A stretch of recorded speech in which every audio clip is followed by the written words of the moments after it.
Okay, sports fans, come to my attention recently by, I don't know, it's probably less than 5 emails, but people are asking why there isn't a more obvious presence of fans on any of our pages.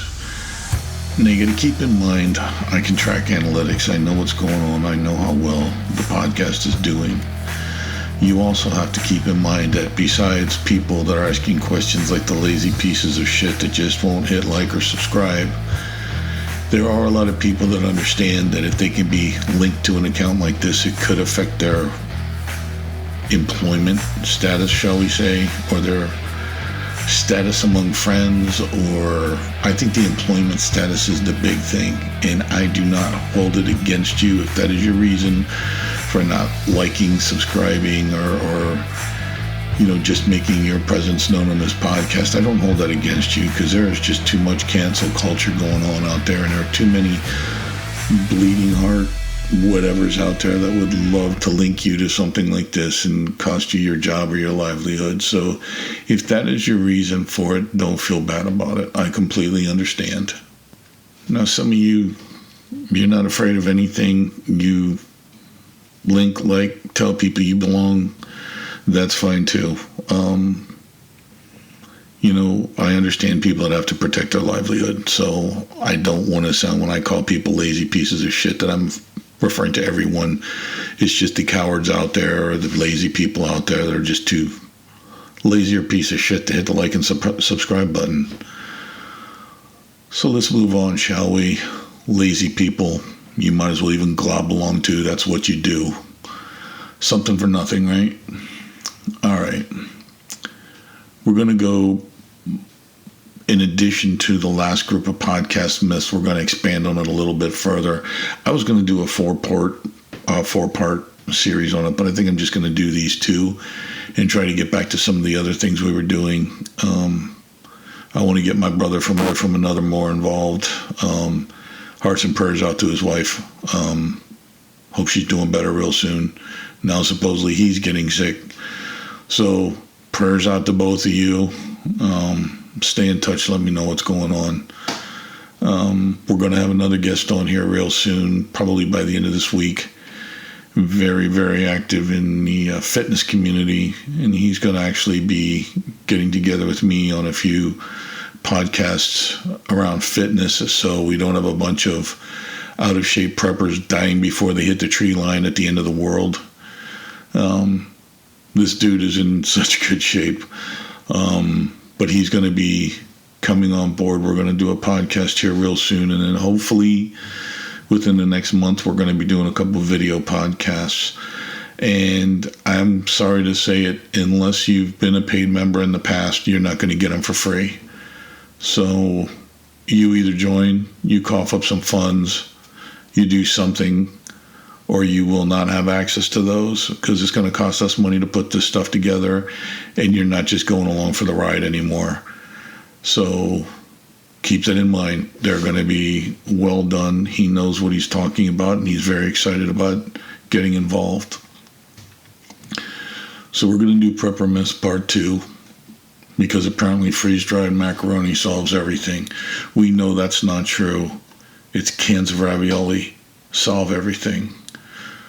So welcome back to the Sasquatch Prepper Podcast, where common sense is free, sarcasm is abundant, and every week we attempt to rescue at least a few people from buying another tactical gadget they'll exactly use once before it becomes a very expensive paperweight.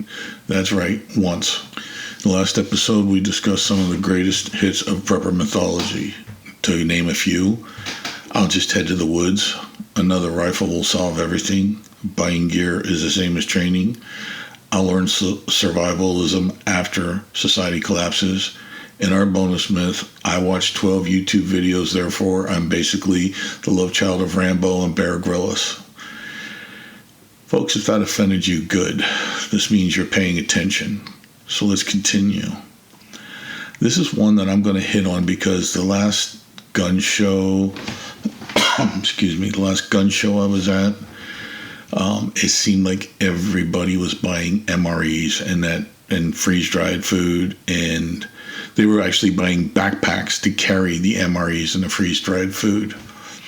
So I'm going to touch on something here. I've touched on it before. I've learned by reading emails that the majority of you guys skip over the parts you're not interested in and listen for stuff about guns and things like that. I encourage you to listen this time. This is going to be about MREs and freeze-dried food. It's the myth number 5. MREs and freeze-dried food are all you'll ever need. This is going to be a valuable lesson for the young bucks out there just starting prepping or the preppers involved for the last few years. I'm going to tell you something. You think you're unhappy with survival food options now? Just wait. Let's start with the obvious. The food storage guy. Every prepper group has one. He proudly announces, I've got 30 years worth of food. Well, that's wonderful. What did you buy? 3,000 servings of powdered eggs. And you just look at them, because this is the way this usually plays out. It's your 3,000 servings of powdered eggs, or what is it, like 5,000 gallons of powdered milk, or, you know, like 6 or 7 of those really big cans of dehydrated corn. And you ask them why, and they all say the same thing, because they got a good deal. I got news for you folks. If your survival plan involves voluntary eating powdered eggs every morning for 6 months, society collapsing may actually be the least of your problems. Now, don't misunderstand me. Long-term survival food is fantastic. Freeze-dried food is a truly incredible technology. MREs definitely have their place. They're lightweight, long-lasting, easy to prepare, and perfect for emergencies. Emergency does not mean if, you know, the grid goes down or well, I mean, that's an emergency. You know what I mean by emergencies. I mean, like a 3-month emergency. You don't want to live on MREs for 3 months. If something goes wrong on a Tuesday, that's not an emergency. That's a Tuesday thing.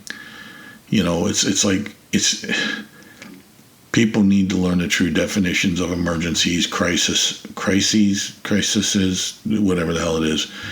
You need to understand when to tap into that stuff and when not to. And honest to God, the only time I would tap into my MREs or dehydrated food at all, if it was not during an emergency or what did we decide, crises or whatever, is when you're coming up on the expiration date. That sounds like a perfect opportunity to go camping and get rid of that shit. Eat it.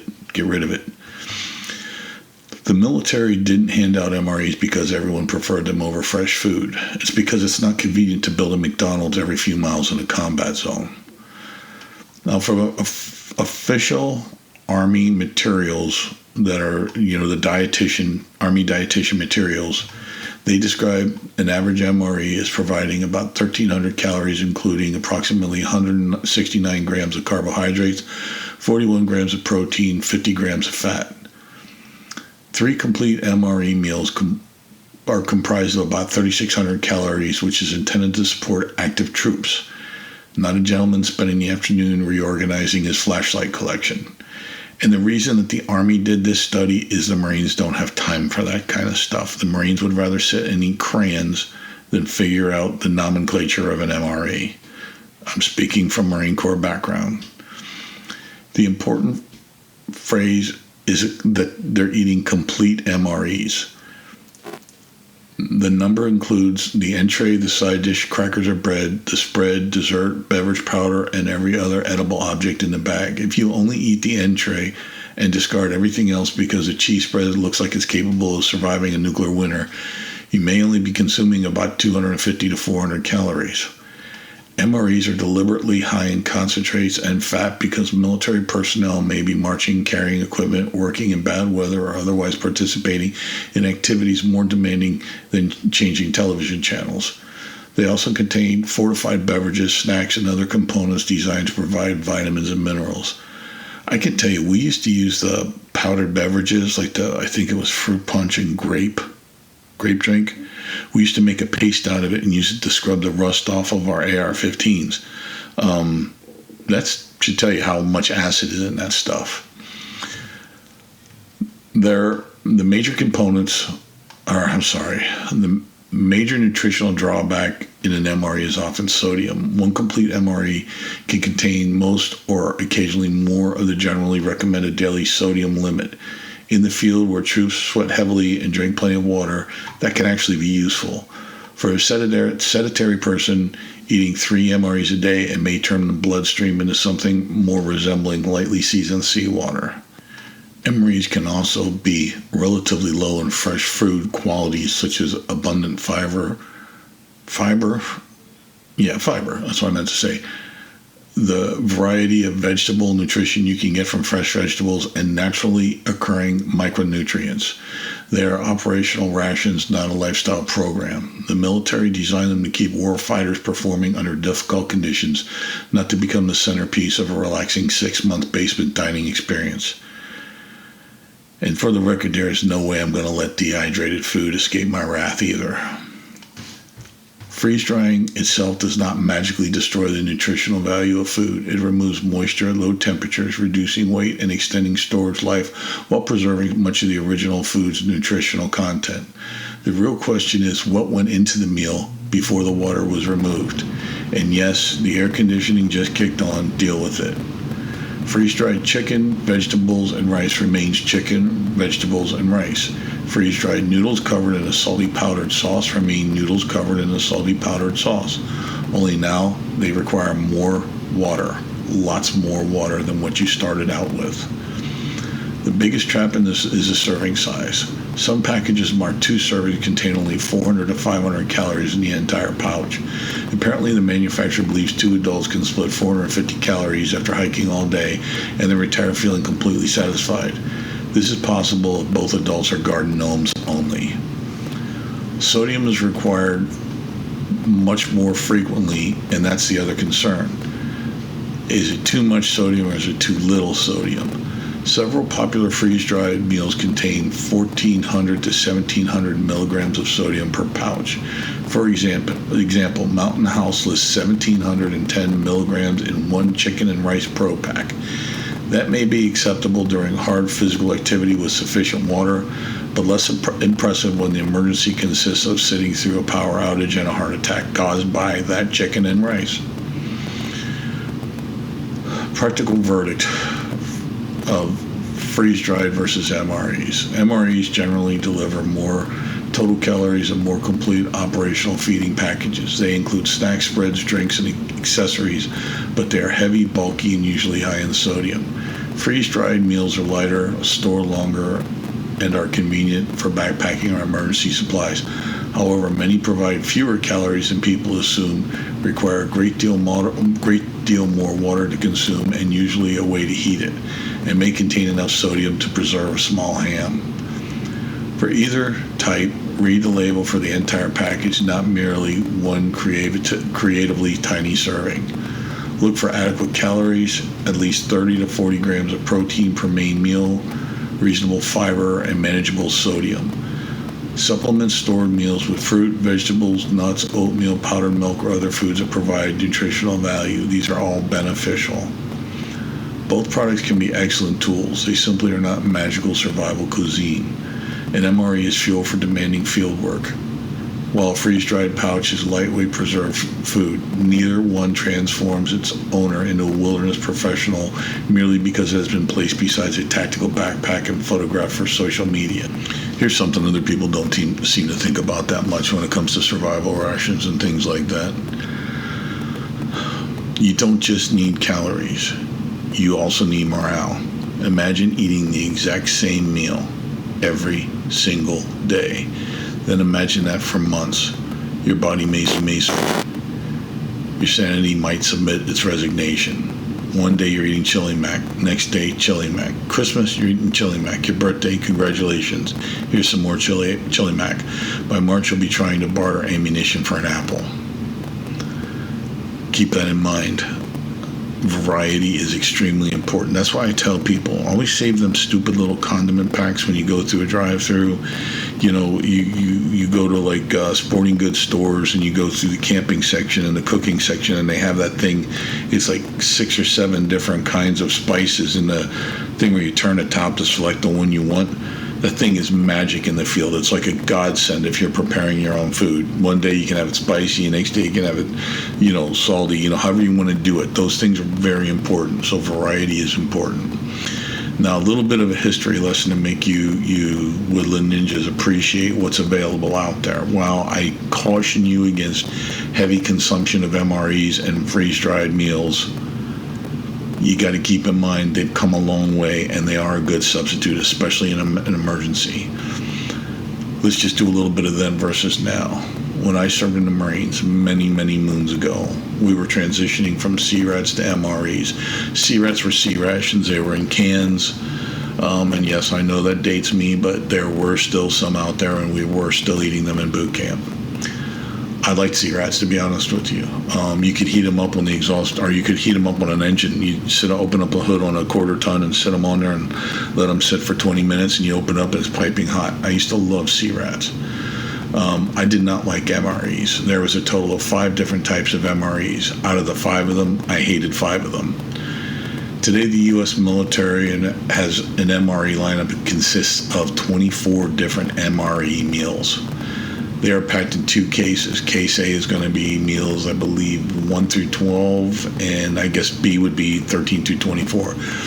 Now, here's the part that kills me. I mean, it just kills me. You post 9/11 troops have it so good. The menu lineup is updated periodically. Now, get a load of this. In 2026, the military plans to introduce 46 different flavors of MREs. And out of those 46, they're going to replace 3 of them with Cuban-style pico de gallo, whatever the hell it is, with vegetables, buffalo chicken, and Thai-style red curry with chicken and rice. Dude, what did we have? We had beef stew, dehydrated pork patty, dehydrated beef patty, hot dogs, and ham and choke loaf. That's all we had. 46. I can't. The other rumor I heard was it was going to still be 24. There was only going to be 24, but they were going to take out the least favorite ones. Like they said, 3 to 6 of them are going to be removed. Either or. Going from 5 to 24 or 5 to 46 would be, I'd be happy going 5 to 24. I can't get over the way they're pampering these guys now. That count applies significantly to standard MREs. The military has also specialized rations for cold weather meals. I used to love LURPs, the first strike rations. They were dehydrated, the LURPs, but the chili was incredible. I used to love it. There's going to be religious meals, the humanitarian rations, which I've already tried, like the lentil lasagna and stuff like that. It's actually really good. And a newer close combat assault ration, but I'm not too keen on that one. I know the Air Force has by far the best field rations. Those tray pans of cakes they get, and oh my God, they're good. And but like I said, I think if I had to pick out of all the stuff I've tried, even since I'm out of the Marines and newer flavors, I would still go back and say I like the chili, the LURP, the long range something patrol meal, whatever it was. It's just a bag we'd pour water in and eat this cold ass dehydrated chili, and it was wonderful. And here's another hint. Learn to cook. This is another thing in the field. You stand a much better chance of raising your morale. This whole thing, well, I'll just eat MREs and survive. No, learn to cook. It's a lot more satisfying, and it's great for morale. The whole idea of just surviving on MREs or pouring water in a pouch and waiting 5 minutes and eating it, that's great if you're a lazy piece of shit, but it gets boring over time and it kicks the shit out of morale. Let's move on to myth number 6. The government will take care of everything. Well, this should be fun, right? Now, before anyone sends angry emails, which you've been doing pretty good lately, sending the angry emails, you bunch of cream puffs. This isn't about politics. It's about reality. Whether it's a hurricane, flood, wildfire, ice storm, earthquake, or tornado, emergency responders are incredible people. Police, firefighters, EMS, utility workers, National Guard, just even volunteers. They'll work themselves into exhaustion helping complete strangers. I'd venture to say that's more than most of you people that are too lazy to hit like or subscribe would ever do in your whole lifetime combined. They'll do it in one disaster. They'll help more people in one disaster than you lazy pieces of shit will do in your whole life. I've seen it. Many of you have too. But here's the uncomfortable truth. They can't be everywhere at once. Think about your local fire department. Maybe they have 2 engines, maybe even 3. Now imagine thousands of homes that need help simultaneously, like in the recent California wildfires. What happens? Priorities happen. Resources get stretched. Roads become blocked. Communications fail. Fuel runs low. Or in their case, there's no water. The whole theory behind firefighting, don't forget, is put the wet stuff on the hot stuff. California government screwed California, and the water was allocated for what? For, I believe, salmon farms or something like that. And meanwhile, the city's burning. I mean, the salmon were probably happy, so I guess that came out of it. But that's what happens when you have the wrong people in the government. That's another tangent we can talk about another time. But that's the reality. Preparedness isn't about expecting failure. It's about understanding the large-scale emergencies will overwhelm when even the best systems aren't prepared.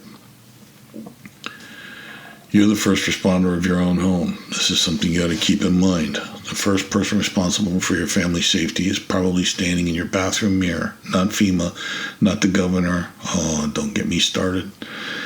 Not your county emergency manager, but you. If your power goes out tonight, do you have flashlights? Have you tested them? If you do you have water stored? I bet you don't. Do you have backup medications for critical illnesses or critical, maintenance medication? Do you have backup food supplies? Do you have a way to cook it? Do you have a way to stay warm or cool? Those are your responsibilities. Everything else is assistance. Stop waiting for someone else to help. Preparedness is personal responsibility. It's not paranoia. It's not politics. It's responsibility. It's your responsibility. This preparedness is not crazy paranoia like a lot of people like to say. And yes, there are some crazy paranoid preppers out there. I'm not taking away from that. There are some absolutely nuts off the bus, crazy ass paranoid preppers out there. But the average prepper is just a responsible individual taking care of themselves and their family. You insure your car because accidents happen. You wear a seatbelt because crashes happen. You prepare because disasters happen. That's not fear. That's just being an adult. Moving on. Myth 7. Living off the land is easy. Yeah. Okay. Boy, I've heard that too. Not a lot, but I've heard it. This myth has probably been responsible for more bruised egos than any other. People honestly believe they're going to disappear into the wilderness and instantly become mountain men. Apparently, deer just line up politely to be shot. Fish leap directly into frying pans. Berries identify themselves with little signs saying, completely safe to eat. Yeah, if only. Here's what actually happens. Day 1, you're optimistic. By day 3, let's face it, you're going to be hungry. By day 5, you're naming squirrels because you started negotiating with them. By day 7, the dandelion you've been ignoring starts looking suspiciously gourmet. Hunting isn't grocery shopping. Hunting takes practice. Tracking takes skill. Tracking takes mad skills. Cleaning game takes experience. Cleaning game is disgusting. It takes a lot of experience. You have to learn how to clean game or you're going to waste more than you harvest. And it's honest to God, it's not ethical to waste food. If you're going to kill something, you eat all of it, nose to tail. You do not waste food in the wild. Preserving meat takes knowledge. Preserving meat is like nuclear science in my book. It's that hard without a food dehydrator. Then there's different seasons, weather, terrain, other hunters, and one tiny detail many people forget.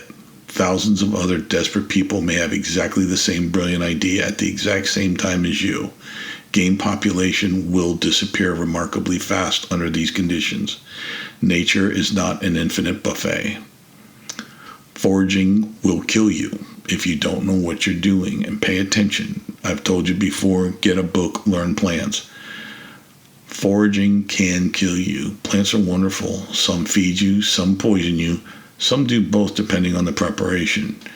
Guess which category you don't want to learn through trial and error?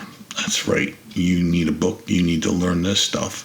If you really think you're preparing for that day when you're going to have to just get out the truck, grab the rifle, grab the pack, and hump up into the woods, never to return, this is stuff you need to know now. This is stuff you need to practice always. Personally, I don't think it's going to get that bad, but a lot of y'all do. And if you think you're just going to get up off the couch one day when the power goes out in the middle of the Eagles game and you're going to throw your pack in that truck and it's game time, this is what you've been buying all this crap for the last 5 years, and you're going to get out of that truck and get up into the woods, first of all, like I said, you're probably going to have a heart attack before you even hit the tree line. Second of all, by the third day, you're going to be licking rocks for something to eat. And I say this because I know if I talk to 100 of you guys, if 100 of you guys listen, well, it's going to be more than 100. We're doing pretty well. But out of every 100 of you guys that listen, 2 to 5 of you will actually start practicing survival skills. And out of that 2 to 5, 1 to 2 of them will stick with it, practicing it. Those are the real numbers. That's the truth. So I guess realistically, I'm talking to 1 or 2 people for every 100 listeners we have. I'm okay with that. If it helps 1 or 2 people, I'm good with it. But back to what we were talking about. Plant identification requires study, repeated practice, field experience. That's the truth of it. This is another skill you develop long before you actually need it. If you have your head on your shoulders, a good head on your shoulders. Gardening beats gambling. Instead of planning to forage for your way through the apocalypse, learn gardening. Grow herbs, grow vegetables, plant fruit trees, raise chickens if local law allows it. Learn food preservation, canning and shit like that. Those skills pay dividends every single year, not just during emergencies. And again, I'm going to get back to the whole cleaning game. If you're going to raise chickens, you're doing a horrible disservice to nature if you do not learn how to use the entire bird when you clean it. I'm not saying you got to go back to 1800s and save the feathers for pillows and all that shit, but don't be throwing food away. Don't be wasting food. If you're not going to eat it, if you have a dog that can eat it, that's fine. Don't give dogs chicken bones. You're an asshole if you do, but don't waste any of the food. Don't waste any of the animal. Myth number 8, my generator will run forever. Yeah, the magical generator. I saw a lot of this in Fort Lauderdale. People will go out and spend $1,500, $2,400 on a generator and get 1 5-gallon can of fuel. And the generator would hold 2.5 gallons of fuel, I believe, itself. And they would try to run their whole house on that generator, not realizing that the more you run on the generator, the more fuel it will consume. And by the end of the first night, going into the second morning, they're already out of fuel. $2,400 generator, dead in their driveway. Can't go get gas because none of the gas stations were on generator backup. Siphoning gas out of their truck, which creates another conundrum. Well, if you siphon the gas off your truck, you can run your generator. But how do you go get gas for your generator if you siphoned all the gas out of your truck? It was a mess. Let's leave it at that. The answer to every preparedness question: what happens when power goes out? What fuel is consumed? What fuel should I store? Firewood, gasoline, how should I store it? These are very important questions and answers that need to be faced. You have a generator, of course you need fuel. You need to look at it realistically. If you live on the coast, like where the hurricanes come in, you could be looking at a week or 2 without power. You figure if you're running your generator at minimum power for 2 weeks, what did that work out to for us? We were using smaller generators. We were running them at night to run an air conditioner just so we could sleep because it was so freaking crazy hot. And we would run the generator in the morning for about 2 hours to run the refrigerator. and then we'd shut it off. And I think we were doing 15 gallons a week. Does that sound right? 15 gallons? No. 25 gallons a week. It was 25 gallons a week. It was five-gallon fuel cans a week with minimal generator usage. It's up to you. We had to do it trial and error. We were lucky. I was involved with a group of Florida sheriffs and Florida firefighters, and we had a pretty adequate supply of fuel. We took care of each other. But I think living at least to where you could sleep and provide, cooling for food and stuff like that, I'm pretty sure it was close to 25 gallons of fuel a week. So that should give you something to think about. If you want to run your house and your lights and your air conditioning and your stove and everything else, that's going to increase geometrically.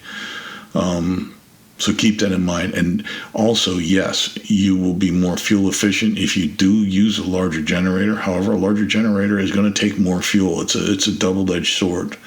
So also, I feel I would be really doing you a disservice if I didn't say this. There is a way to wire a generator into your house without having to run, crazy wires and all kinds of crazy shit where you run it into your...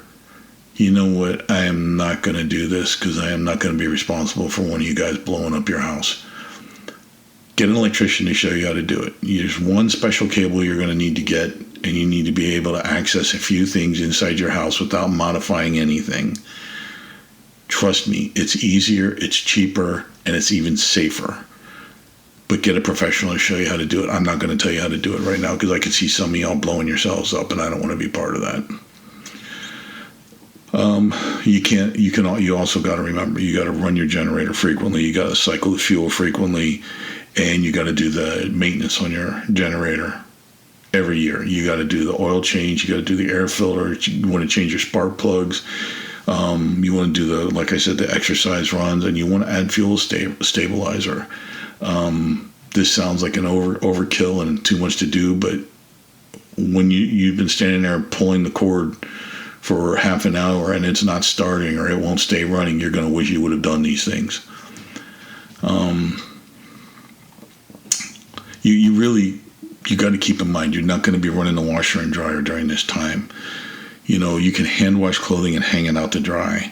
You really don't want to be using a lot of power other than, like I said, air conditioning to sleep and a couple hours in the morning for your refrigerator. And you got to keep in mind, when you do this, if you're getting something out of your refrigerator, it should be an exercise in martial arts type speed, getting something out of the fridge and getting something back into the fridge. If you need to get a couple things out, get them all out at once and close the door. Don't get one at a time, opening and closing the door. It takes some self-discipline, but you can actually get by like this. So here's your closing thoughts. There's 4 more prepper myths we just kicked squarely in the butt. You discovered that surviving on nothing but powdered eggs is a fast track to questioning your life choices and digestive system health, that emergency services are ordinary but not magical, and that the woods aren't secretly running a free all-you-can-eat buffet just waiting for you to come out and join them. Somewhere out there, a guy is proudly showing his friends his brand new generator while admitting he hasn't started it since the day he brought it home 5 years ago. I guess it wouldn't be brand new, but you get the idea. He's showing off his generator he's had for 3 years and he's never started it once. Let's go with that scenario. I'm sorry, I'm tired. He also got 3 gallons of gasoline that expired during the previous presidential administration, but that's his backup fuel source. His emergency power plan currently relies on optimism and stale fuel, a combination that has never been listed in any owner's manual. So think about this. We're talking about food, fuel for your generators, getting in shape, the things that people take for granted that they're very, very wrong about. And honestly, on some level, you already know this. You already know what we're talking about, and you already know that the way you're probably doing it is wrong. Now, I'm not saying everybody's doing it wrong, but you all need to grasp this. A lot of people are into this prepper thing because it's exciting and it's an excuse to spend money, and they have absolutely no intention of actually surviving. That they're just gonna, as good as I do, a lot of these guys are doing it so they can brag about what they got, and they got a rifle that they can shoot out the windows in the Hubble telescope or something like that.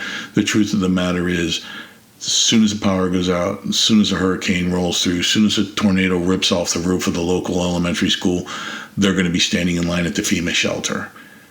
They've already lost.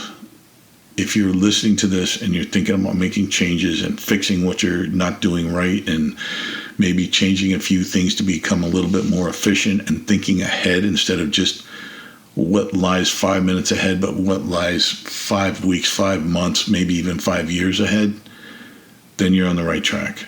Just kick yourself in the ass, get up, dust yourself off, turn the game off for one afternoon, go through, look at your stuff, what's expired, what needs to be rotated. Are your batteries 15 years old, or are they 15 weeks old? What's going on? What do you have? What do you need? And honestly, what didn't you need? You can sell it off, take it to the pawn shop and buy more water containers or more, God help us, MREs or something like that. And let's not forget the other thing. You don't need a rifle for every day of the week. If I was going to make a suggestion about weapon systems, I would say a good concealed carry weapon, a good hog leg. Like if you have the means, get yourself a 44 Magnum by all means. It's a great weapon to have.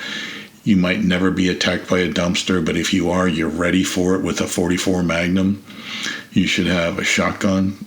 You should maybe have a DP AR-15, like long range and short range, engagement. Personally, I like the idea of a short barrel because I don't ever plan to shoot anything more than 200 yards away. It's just being careless if you're shooting at something more than 200 yards away, and there's no reason an SBR AR-15 won't do that. Hell, I can do that with slugs in my shotgun if I absolutely have to. But I'm going to recommend the Glocks, the Ruger RXM for your primary sidearm, and rifles, shotguns, y'all are on your own. I'm comfortable recommending a Glock. Other than that, how much ammo do you need? I don't know. Are you fighting an entire military on your own, or is it for self-defense? And if you think it's going to get into one of them situations where you're in like a 5-hour standoff with the renegade herd coming over the hill, or the renegade biker gang coming in your town, and you're going to be getting in an armed conflict for the next 5 days, it's not going to work like that. It's going to be over in 5 minutes, not 5 days. How much ammo do you really need? So don't focus so much on the ammo. Don't focus so much on the weapons. Focus on the beans and the Band-Aids, and not, there goes the AC again, deal with it. Do not make your entire, like I said, this is a big prepper myth. Do not make your entire survival, what do you want to call it? Your entire approach to survivalism centered around weapon systems, because that is wrong. It is wrong on so many counts. The truth of the matter is, if there's 10 of you out there that are going to do that, out of the 10 of you, maybe 3 would shoot the gun when you absolutely had to. Most of you are probably going to throw it before you shoot it. So don't focus on weapon systems so much. Focus on your food, your water, your first aid, your backup power, your lighting, the things that are going to keep you things to keep you warm in the cold, and things to keep you cool in the heat. That's what's really important. All right, y'all, we went over this enough. If you haven't gotten it by now, you're not going to. We're probably not going to go back on myths or prepper bullshit again. I think we've covered it adequately. So y'all watch your six. Peace out.